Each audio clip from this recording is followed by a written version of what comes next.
हम सभी महाराणा प्रताप, शिवाजी महाराज और संभाजी महाराज के बारे में तो बात करते हैं और उनके जीवन के बारे में बहुत कुछ जानते भी हैं, परंतु हमारे इतिहास में इन्हीं के समान एक और राजा भी जन्मा है। सोचो, एक ऐसा योद्धा जिसका एक हाथ कट चुका हो, एक पैर जख्मी हो और शरीर पर 80 से ज्यादा घाव हों, फिर भी वो बैटलफील्ड में खड़ा हो, तलवार उठाए और दुश्मन के सामने गरज रहा हो। ये कहानी है उस योद्धा की जिसे मौत भी बैटलफील्ड से भगा नहीं पाई।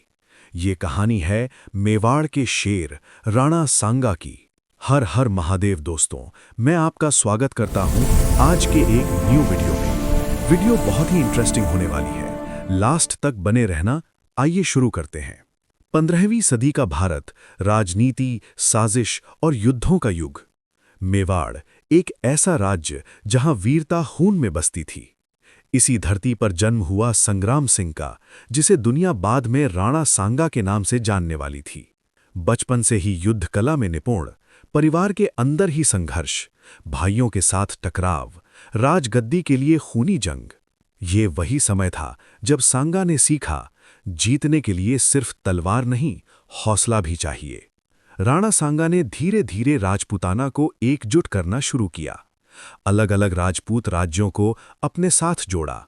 जहां दूसरे राजा अपने राज्य बचाने में लगे थे, वहां सांगा पूरे भारत में राजपूत शक्ति का झंडा गाड़ना चाहते थे।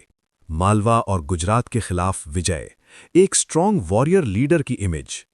उनका सपना था दिल्ली पर राजपूत ध्वज लहराना। दिल्ली का सुल्तान इब्राहिम लोदी सांगा की बढ़ती शक्ति से डर गया। उसने डिसाइड किया राजपूताना को तोड़ना ही होगा। और फिर 1518 में खटौली के मैदान में दोनों सेनाएं आमने सामने आ गईं।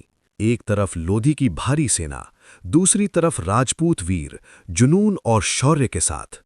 तलवारें टकरा रही थीं, घोड़ों की दौड़ से जमीन कांप रही थी और हर तरफ बस एक ही आवाज थी, युद्ध। Turning point. युद्ध के बीच में सांगा पर भयंकर हमला। उनका एक हाथ कट गया। सोचो, एक राजा, एक योद्धा जिसका एक हाथ बैटलफील्ड में गिर जाए, पैर भी बुरी तरह जख्मी। लेकिन जो आगे हुआ उसने इतिहास लिख दिया। राणा सांगा ने बैटलफील्ड नहीं छोड़ा, एक हाथ से ही तलवार उठाई, अपनी सेना को मोटिवेट किया। उन्होंने कहा, जब तक सांस है तब तक युद्ध है। राजपूत सेना ने जबरदस्त पलटवार किया। इब्राहिम लोदी पीछे हटने पर मजबूर हो गया और इस तरह एक घायल योद्धा ने सुल्तान को हरा दिया। 80+ घाव उनके शरीर पर, एक आंख, एक हाथ, एक पैर, सब पर चोट। लेकिन इन सब के बावजूद उनका हौसला कभी नहीं टूटा। उनकी लीडरशिप, उनका फियरलेस एटीट्यूड। वो सिर्फ राजा नहीं थे, वो एक प्रेरणा थे। बाद में बाबर के साथ खानवा का युद्ध, जहां सांगा ने फिर एक बार भारत के लिए लड़ाई लड़ी।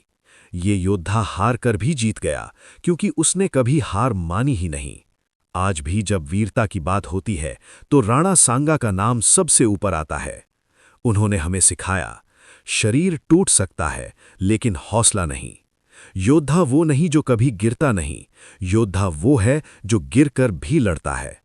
अगर आपको राणा सांगा की ये कहानी प्रेरणा देती है, लाइक करो, कमेंट में लिखो जय राजपूताना और चैनल को सब्सक्राइब जरूर करो।